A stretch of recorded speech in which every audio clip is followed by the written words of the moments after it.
तो कहानी के शुरू में हमें पॉल नाम का एक लड़का दिखाया जाता है। उसका आज के दिन जॉब के लिए इंटरव्यू था, मगर न जाने क्यों जैसे ही वो उठता है उसके साथ सबती है तो कभी उसका जूता फट गया था। उसे अपने साथ ये सब होता देखकर ऐसा लगता है कि जैसे उसे आज ही इंटरव्यू नहीं देना चाहिए, मगर फिर भी वो उस कैफे की लाइन में लग जाता है जहाँ पर उसका आज इंटरव्यू था। पर वहाँ पर लोगों की भीड़ जमा थी, बहुत से लोग लाइन्स में लगे हुए थे। तभी यहाँ पर पॉल के पास एक आदमी आता है जो उससे कहता है कि मैंने तुम्हें पढ़ाया है, मैं तुम्हारा प्रोफेसर रह चुका हूँ, और दोबारा भी पॉल से मिलने की उम्मीद करता है। खैर इतना कहकर वो वहाँ से चला गया था। पॉल जब दोबारा इंटरव्यू के लिए लाइन में खड़ा होने आता है तो देखता है उधर अब रश बढ़ चुका था। एक डॉग उसके हाथ से स्कार्फ लेकर भाग जाता है। पॉल उस डॉग के पीछे भागता है, मगर वो डॉग एक गली में जाकर गायब हो गया था। तभी पॉल की नजर वहाँ पर एक दरवाजे पर पड़ती है जो खुला हुआ था। वहाँ पर बाहर नौकरी के लिए और इंटरव्यू के बारे में लिखा हुआ था। पॉल वो पढ़कर अंदर चला जाता है। अंदर जाने पर उसे सोफी नाम की एक लड़की मिलती है, वो भी जॉब इंटरव्यू के लिए आई हुई थी। पॉल उसके पास बैठकर बातें करने लगता है। तभी डेनिस नाम का एक आदमी आता है जो पॉल को इंटरव्यू देने के लिए अंदर बुला रहा था। पॉल ये सुनकर हैरान था कि अभी तो उसने इन्हें अपना नाम भी नहीं बताया, तो इन लोगों को उसके नाम के बारे में कैसे पता। खैर फिर भी पॉल अंदर चला जाता है जहाँ पर उस कंपनी के सभी हेड मेंबर्स बैठे हुए थे। उस कंपनी का मालिक जिसका नाम वेल्स होता है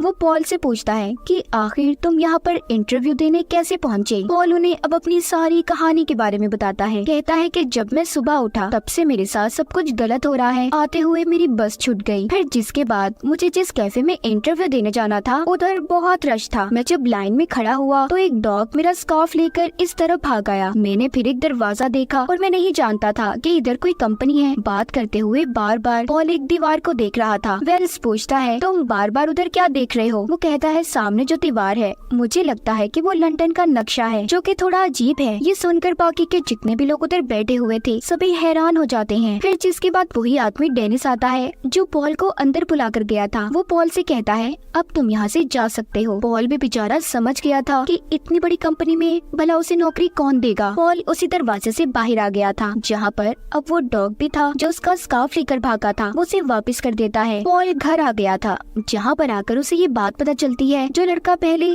उसके साथ रहा करता था वो उसका कमरा छोड़कर जा रहा है। ये बात सुनकर वो और ज्यादा परेशान हो जाता है क्योंकि अब उसे ही इस कमरे का सारा किराया देना था। मगर मुसीबत ये थी कि उसको अभी तक कहीं पर नौकरी नहीं मिली थी। जब वो इस बारे में उसी लड़के से बातें कर रहा था तभी उसके घर पर एक लेटर आकर गिरता है जिसमें ये लिखा हुआ था कि वेल्स ने उसे नौकरी पर रख लिया है। ये सुनकर तो उसकी खुशी का कोई ठिकाना ही नहीं था। वो अगले दिन तैयार होकर कंपनी में पहुंच जाता है जिधर रिसेप्शन पर उसे एक लेडी मिलती है। तभी उधर डेनिस आ गया था। डेनिस दरअसल वेल्स का खास आदमी था। वो पॉल को अपने साथ ले जाता है, पर पॉल अभी भी इस बात पर परेशान था कि आखिर ये कंपनी काम क्या करती है और उसे यहाँ पर रहकर करना क्या होगा। डेनिस उसे उस जगह पर छोड़ देता है जहाँ पर पॉल को काम करना था। उधर वो देखता है कि वही लड़की सोफी जिससे वो इंटरव्यू के दौरान मिला था वो बैठी हुई थी। मतलब इन लोगों ने उसे भी जॉब पर रख लिया था। पॉल के हाथ में कॉफी होती है जिसे देखकर सोफी कहती है कि मुझे चॉकलेट और कॉफी बिल्कुल पसंद नहीं, तो प्लीज तुम इसे फेंक दो, मेरे सामने मत पीना। पॉल सोफी से बात करता है कि हमें इन लोगों ने नौकरी पर तो रख लिया, पर हमारा काम क्या होगा और हमने यहाँ पर रहकर करना क्या है। सोफी कहती है उफ चुप हो जाओ, कितना बोलते हो तुम। तभी इनके पास रिसेप्शनिस्ट लेडी आती है जो इनके लिए बहुत सारे मैप्स नक्शे लाई थी। वो इन्हें उसमें एक खास जगह का नाम बताकर उन मैप्स में ढूंढने का कहती है। दोनों अपने काम पर लग गए थे। बहुत ज्यादा ढूंढने के बाद भी इन्हें उस खास जगह का नाम नहीं मिलता। ब्रेक भी हो गई थी। ब्रेक में जब दोनों नीचे आते हैं तो इसी कंपनी में काम करने वाली एक लेडी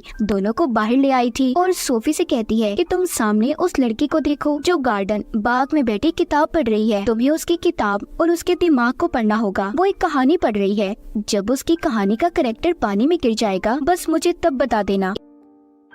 इस पर सोफी कहती है भला मैं इतनी दूर से उस लड़की की किताब को कैसे पढ़ सकती हूँ। वो लेडी सोफी को कहती है मेरा यकीन करो तुम कर सकती हो। जिसके बाद खुद वो लेडी उसी गार्डन में जाकर बैठ जाती है। कुछ देर के बाद उसी गार्डन में लगे फाउंटेन फुआरे के पास एक लड़का आकर बैठता है। उधर सोफी दूर खड़ी उस लड़की के दिमाग और किताब को बहुत अच्छे से पढ़ लेती है। जैसे ही उसका कैरेक्टर पानी में गिरता है सोफी ये बात उसी लेडी को बता देती है। तभी वो लेडी उस लड़की को पानी में गिरा देती है जो फाउंटेन के पास बैठा हुआ था। फिर वही लड़की आकर उस लड़के की मदद करती है जो किताब पढ़ रही थी। इन पर उन दोनों लड़का लड़की की बहुत अच्छी दोस्ती हो जाती है। अब वो लेडी सोफी के पास आती है और बताती है कि मैं इस कंपनी में कोइंसिडेंस डिपार्टमेंट में काम करती हूँ, जहाँ पर सारे काम ऐसे करवाए जाते हैं कि जैसे कोई इत्तेफाक हुआ हो, अचानक से हो जाए कोई काम और उन लड़का लड़की को भी यही लगेगा कि वो लोग इत्तेफाक से मिले हैं। पर उस लड़की के डैड ने हमें उस लड़के से मिलवाने के लिए बहुत सारे पैसे दिए थे। हमारी कंपनी ऐसे ही काम करती है और सोफी तुम दिमाग को पढ़ सकती हो, इसीलिए तुम्हें इस कंपनी में रखा गया है, तुम मेरे ही डिपार्टमेंट में काम करोगी। वो सोफी को अपने साथ ले जाती है। दरअसल ये कंपनी एक जादुई कंपनी थी जहाँ पर इंसानों के साथ साथ गॉब्लिन, इंसानों की तरह दिखने वाले मॉन्स्टर और विचेस, जादूगरनियां भी काम किया करती थी। और यहाँ से वापस अपनी जगह पर चला जाता है। वो फिर से नक्शे में उस खास जगह को ढूंढने लगा था, मगर अब भी वो उसे कहीं नजर नहीं आती। तभी उसके पास कंपनी का मालिक वेल्स आता है जो बताता है कि ऐसे तुम कभी भी नक्शे में उस जगह को नहीं ढूंढ पाओगे। वो अपना हाथ उस नक्शे के ऊपर फेरता है और पॉल को भी सिखाता है। कहता है कि जिस जगह पर तुम्हारे हाथ पर करंट लगेगा वही वो खास जगह होगी जिससे तुम्हें पता चल जाएगा। जिसके बाद वो पॉल को अपने साथ ले जाता है। पॉल वेल्स से पूछता है कि आखिर आपकी कंपनी काम क्या करती है। वो बताता है हमारी कंपनी लोगों की फीलिंग्स, एहसासात को बदलने का काम करती है, जैसे किसी इंसान को प्यार करवाना या किसी का डाइवोर्स, तलाक करवा देनी, ये सब कुछ। वो पॉल को अपने ऑफिस में ले जाता है और कहता है पॉल, क्या तुम जानते हो तुम्हारे अंदर एक खासियत है, तुम छुपी हुई चीजों को तलाश कर सकते हो, जो चीजें एक आम इंसान नहीं देख सकता। तुम्हारी आंखें उन्हें ढूंढ सकती हैं। तुम्हारे मॉम डैड को तुम पर फख्र होगा। और ये बात मैंने तुम्हारे अंदर तब देखी जब पहली बार तुम इंटरव्यू देने के लिए आए थे। तुमने उस दीवार पर नक्शा ढूंढा था। तभी उधर डेनिस आ जाता है जो वेल्स से कहता है नहीं पॉल ऐसा नहीं कर सकता, उसके डैड तो बिल्कुल भी उससे प्यार नहीं करते थे। ये सुनकर वेल्स कहता है नहीं, इस बात से इन चीजों पर कोई फर्क नहीं पड़ता। मेरे डैड भी मुझसे नफरत करते थे। उन्होंने मुझसे एक कॉन्ट्रैक्ट पर साइन करवाए कि अगर मैंने उन्हें धोखा दिया तो वो मेरी सोल, आत्मा को कैद कर देंगे। पर अब मेरे डैड इस दुनिया में नहीं है तो मैं अब फ्री हूँ। वेल्स यहीं पर पॉल को एक पोर्टेबल डोर ढूंढने का कहता है जो इस मूवी का नाम भी है। वो बताता है कि वो बहुत खास है, वो एक जादुई दरवाजा है जिससे हम कहीं पर किसी भी जगह पर जा सकते हैं और तुम इसलिए यहाँ पर हो ताकि तुम उस दरवाजे को ढूंढ सको। मैं उस पोर्टेबल डोर को नहीं ढूंढ सकता जो इसी बिल्डिंग में छुपा है, मगर इस बारे में किसी को कभी कुछ मत बताना। पॉल अब उस दरवाजे को बिल्डिंग में हर जगह पर ढूंढने लगता है। तभी उसके पास इसी कंपनी की एक लेडी आती है जो असल में विच, जादूगरनी थी। उसके बाल हवा में उड़ रहे थे। वो पॉल से आकर पूछती है कि तुम्हें वेल्स ने कुछ ढूंढने का कहा है, मगर जैसे कि वेल्स ने कहा था इस बारे में किसी को कुछ मत बताना, तो पॉल उसे कुछ नहीं बताता और चला जाता है। वो जब रात को अपने घर पर सो रहा था तो उसके पास वेल्स की कंपनी का ही एक आदमी आता है। वो भी यही पूछ रहा था कि वेल्स ने तुम्हें क्या ढूंढने का कहा है, जो पॉल उसे भी बताने से इनकार कर देता है। तो इस वजह से वो आदमी पॉल के पाँव को तोड़ देता है और उसके कान लंबे लंबे कर देता है। तभी पॉल उससे कहता है कि प्लीज ऐसा नहीं करो, अच्छा मैं बताता हूँ, मुझे एक डोर, दरवाजा ढूंढना है। ये सुनकर वो आदमी चला गया था। पॉल की आंख खुलती है, उधर कोई भी नहीं था। उसे लगता है कि शायद वो सिर्फ उसका एक सपना था, मगर वो आदमी हकीकत में पॉल के पास आया था। अगले दिन पॉल दोबारा से कंपनी में जाकर उसी पोर्टेबल डोर को ढूंढने लगता है। वो उस दरवाजे को ढूंढते ढूंढते कंपनी की बेसमेंट में आ गया था। तभी उसके पीछे डेनिस भी आ जाता है जो उसे कहता है कि तुम यहाँ पर क्या कर रहे हो, यहाँ से चले जाओ और आइंदा यहाँ पर कभी मत आना।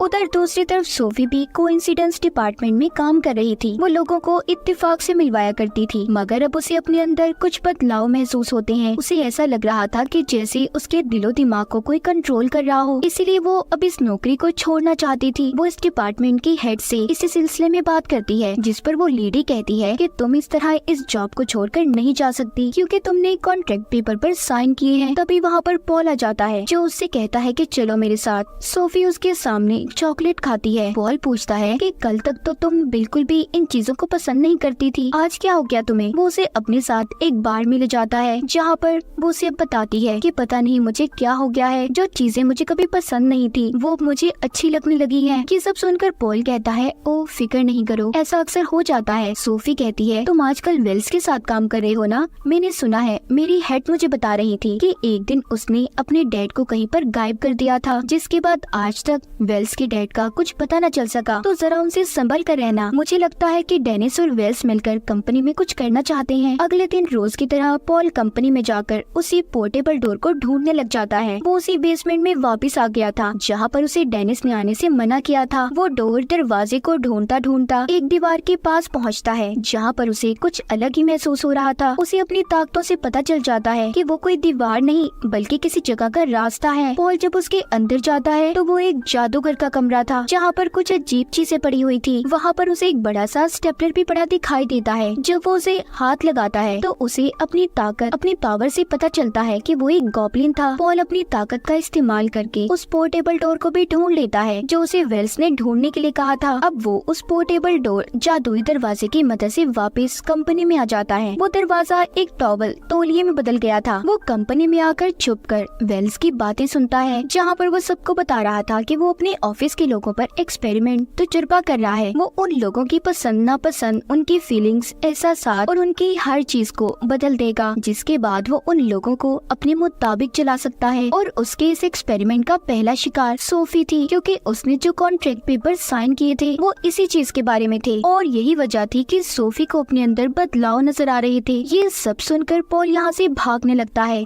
जब वो उस दरवाजे को खोलने की कोशिश करता है मगर अब वो टॉवल तौलिया दरवाजे में नहीं बदल रहा था। तभी पॉल उस तौलिए पर लिखी कुछ बातों को पढ़ता है जिस पर लिखा था कि डोर दरवाजे को खोलने के लिए तुम्हें 3 बार नॉक नॉक बोलना होगा और फिर उस जगह का नाम लेना है जहाँ पर तुम्हें जाना है। अब पॉल 3 बार नॉक नॉक बोलकर सुपरमार्केट का नाम लेता है जिससे कि वो सुपरमार्केट के फ्रिज में पहुँच गया था। फिर वो सोफी के पास जाता है और उसे सारी सच्चाई बताता है कि वेल्स तुम पर एक्सपेरिमेंट तजुर्बा कर रहा है और उसे उस पोर्टेबल डोर के बारे में भी। सोफी उस जादुई दरवाजे के बारे में सुनकर खुश होती है। वो सब कुछ अपने बारे में भूल गई थी। वो पॉल से कहती है कि इस दरवाजे की मदद से तो हम कहीं पर भी जा सकते हैं। चलो ना पॉल, सब कुछ भूलकर दुनिया घूम कर आते हैं। सोफी और पॉल पहले तो पिरामिड जाते हैं, फिर बर्फीले इलाकों में, तो कभी पहाड़ी और फिर समंदर के किनारे। उन्हें दुनिया घूमकर बहुत मजा आ रहा था। समंदर के किनारे बैठा पॉल सोफी से पूछता है क्या तुमने किसी कॉन्ट्रैक्ट पेपर्स पर साइन किए थे? वो जवाब देती है कि हाँ, वो तो एक ट्रेनिंग प्रोग्राम था, पर अब मुझे लगता है कि शायद उसी वजह से मेरे साथ ये सब कुछ अजीब हो रहा है।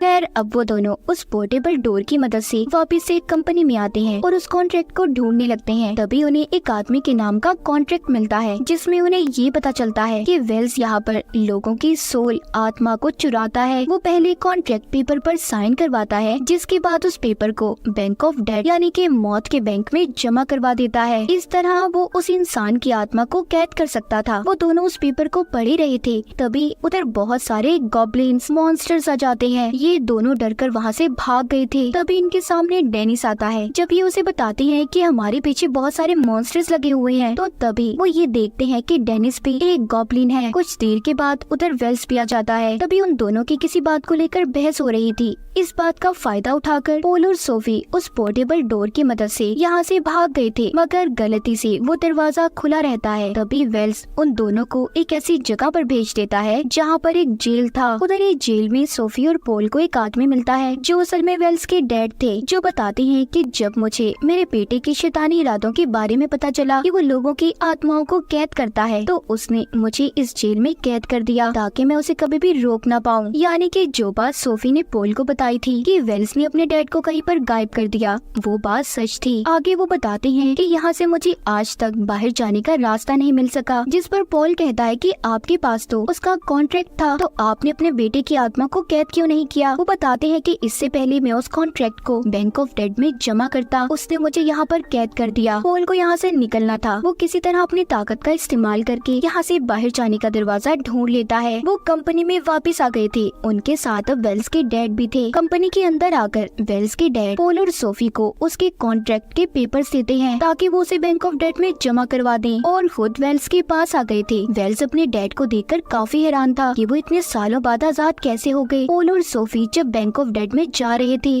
तो तभी उन पर बहुत सारे गॉब्लिन मॉन्स्टर्स हमला कर देते हैं। वेल्स के डैड जल्दी से रिसेप्शनिस्ट लेडी से स्टेपलर लाने का कहते हैं। दरअसल ये वही स्टेपलर था जो पॉल ने जादू करके कमरे में देखा था। वो कमरा किसी और का नहीं बल्कि वेल्स का ही था। वेल्स के डैड जब उस रिसेप्शनिस्ट लेडी को वो स्टेपलर हवा में उड़ाने का कहते हैं। जैसे ही वो ऐसा करती है, वेल्स के डैड अपने जादू से उस स्टेपलर में कैद गॉब्लिन को आजाद कर देते हैं जो सभी गॉब्लिन्स का लीडर था। वो वहाँ पर सभी अपने साथियों को पॉल और सोफी से दूर जाने का कहता है। असल में गॉब्लिन्स का लीडर रिसेप्शनिस्ट लेडी का हस्बैंड था। डेनिस इन दोनों का बेटा था, मतलब कि वो भी गॉब्लिन ही था। दूसरी तरफ वेल्स अपनी ताकतों से अपने डैड को कैद कर लेता है। तभी वहाँ पर कंपनी के बाकी लोग भी आ गए थे जो वेल्स को समझा रहे थे कि ऐसा मत करो, मगर वो यहाँ पर पॉल से कहता है कि अगर तुमने मेरे कॉन्ट्रैक्ट को वापस ना किया तो मैं सोफी को मार दूंगा। पॉल क्योंकि सोफी से प्यार करता था, वो उसकी जान बचाने के लिए वेल्स को वो कॉन्ट्रैक्ट के पेपर्स देने ही वाला था। तभी सोफी इशारों से पॉल से बात करती है, कहती है कि जेल से आने का कोई दरवाजा नहीं था पॉल, तुमने अपनी पावर्स ताकत का इस्तेमाल करके आने के दरवाजे को बनाया और अब भी तुम अपनी ताकत इस्तेमाल करके दरवाजा बना सकते हो। तभी पॉल सोफी की बात मानकर अपनी ताकत का इस्तेमाल करता है। उसने वहाँ पर बहुत से दरवाजे बना लिए थे। तभी वो बैंक ऑफ डेड के दरवाजे को ढूंढकर उसमें चला जाता है और वहाँ की रिसेप्शनिस्ट लेडी को वेल्स का कॉन्ट्रैक्ट जमा करवा देता है। ऐसा करते ही वेल्स की सारी ताकतें खत्म हो गई थी। उसके डैड उसे उसी जगह पर कैद कर देते हैं जहाँ पर वेल्स ने अपने डैड को कैद किया था। पॉल बैंक ऑफ डेड से वापस आ गया था। सोफी ये देखकर उसे गले लगा लेती है। वो बहुत खुश थी कि उसने उसकी जान को बचाया। वो सोफी को उसका कॉन्ट्रैक्ट वापस करता है। वेल्स के डैड ने अपनी कंपनी में दोबारा अपनी सीट ले ली थी। वो पॉल और सोफी को भी अब अपनी कंपनी में रख लेते हैं और एक ऊंची पोस्ट देते हैं। पॉल सोफी से पूछता है, क्या तुम मुझे पसंद करती हो? सोफी ने भी हाँ में जवाब दिया था और इसी हैप्पी एंडिंग को दिखाते हुए इस फिल्म की कहानी यहीं पर खत्म हो जाती है। पोस्ट देते हैं। पॉल सोफी से पूछता है, क्या तुम मुझे पसंद करती हो? सोफी ने भी हाँ में जवाब दिया था और इसी हैप्पी एंडिंग को दिखाते हुए इस फिल्म की कहानी यहीं पर खत्म हो जाती है।